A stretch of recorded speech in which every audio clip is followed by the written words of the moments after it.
Hi friends, എല്ലാവർക്കും സുഖമാണെന്ന് വിശ്വസിക്കുന്നു. എൻ്റെ പുതിയൊരു വീഡിയോയിലേക്ക് എല്ലാവർക്കും സ്വാഗതം.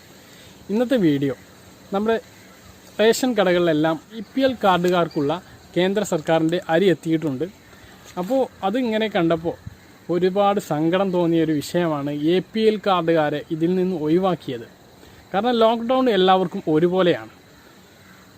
എന്തുകൊണ്ടാണ് കേന്ദ്ര സർക്കാർ ഇത് ഇങ്ങനെ ചെയ്തതെന്ന് എന്ന് യുക്തിപരമായി ചിന്തിക്കുന്ന ഒരാൾക്കും മനസ്സിലാവാത്ത ഒരു കാര്യമാണ്. കാരണം നമ്മുടെ നാട്ടിൽ APL കാർഡിൽ ഉൾപ്പെട്ടിട്ടുള്ള ഭൂരിഭാഗം ആളുകളും അല്ലെങ്കിൽ ഒരു 60% ആളുകൾ എങ്കിലും BPL കാർഡിന് അർഹതയുള്ള പാവപ്പെട്ട ജനങ്ങളാണ്. അപ്പോൾ അവർക്ക് ഇത് നൽകേണ്ടതായിരുന്നു എന്നാണ് എനിക്ക് പറയാനുള്ളത്. എൻ്റെ സ്വന്തം വ്യക്തിപരമായിട്ടുള്ള അഭിപ്രായങ്ങളാണ്. നിങ്ങൾക്ക് നിങ്ങളുടെ അഭിപ്രായങ്ങൾ താഴെ കമൻ്റായിട്ട് രേഖപ്പെടുത്താം. അപ്പോൾ അത് ഒഴിവാക്കിയത് വളരെ സങ്കടകരം തന്നെയാണ്. ഒരുപാട് കമൻറ്റുകളുണ്ടായിരുന്നു. അവർക്കെന്താ വിശപ്പില്ലേ, അവർ പട്ടിണി കിടക്കണോ, അവരുടെ വോട്ട് മാത്രം മതിയോ?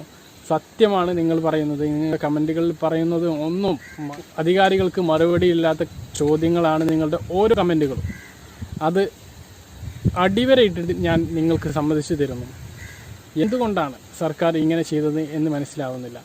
എന്നാൽ BPL കാർഡുകാർക്ക് ഈ അരി ലഭിക്കാൻ പോകുന്നത് ഒരു വ്യക്തിക്ക് 5 കിലോ അരിയാണ്. 5 അംഗങ്ങളുള്ള കാർഡുകളൊക്കെ ഉണ്ട്.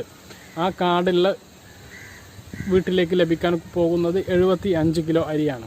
അത് അവർക്ക് ലഭിക്കുന്നതിന് കുറ്റം പറയുകയൊന്നുമില്ല, അവർക്ക് കിട്ടുന്നത് കിട്ടിക്കോട്ടെ. പക്ഷേ ഇതിൻ്റെ പകുതിയെങ്കിലും APL കാർഡുകാർക്കെങ്കിലും ഉൾപ്പെടുത്തേണ്ടതായിരുന്നു എന്നാണ് ഈ ഒരു അവസരത്തിൽ പറയാനുള്ളത്.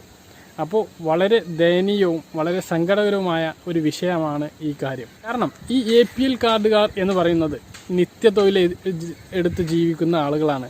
അവർ ചെയ്തിട്ടുണ്ടാകുന്ന തെറ്റ്, ഈ BPL കാർഡിൽ നിന്ന് നഷ്ടപ്പെടാൻ അവർ ചെയ്തിട്ടുണ്ടാകുന്ന തെറ്റ്, വളരെ കഷ്ടപ്പെട്ട് അധ്വാനിച്ച് ഒരു 10-40 വയസ്സായ ആളുകളൊക്കെ അല്ലെങ്കിൽ 50 വയസ്സായ ആളുകൾ അവരുടെ ജീവിതകാലം മുഴുവൻ കഷ്ടപ്പെട്ട് സ്വരുക്കൂട്ടിയ ഒരു പണം കൊണ്ട് അല്ലെങ്കിൽ ലോണൊക്കെ എടുത്ത് ഒരു 1000 സ്ക്വയർ ഫീറ്റിൻ്റെ മുകളിലുള്ള ഒരു വീട് കയറ്റി എന്നതായിരിക്കും, അല്ലെങ്കിൽ ഒരു 4 ചക്ര വാഹനം വാങ്ങി എന്നുള്ളതായിരിക്കും. അത്തരം APL കാർഡുള്ള ആളുകൾക്ക് പോലും അത്തരം ആളുകൾക്ക് ഈ ഒരു റേഷൻ കിട്ടാതെ വരുമ്പോൾ അവർ വളരെ പ്രയാസത്തിലാണ്. അവർക്കിത് കിട്ടാത്തതിൽ വളരെ വിഷമമുണ്ട്. അപ്പോൾ അവരെ ഇതിൽ ഉൾപ്പെടുത്തേണ്ടതായിരുന്നു.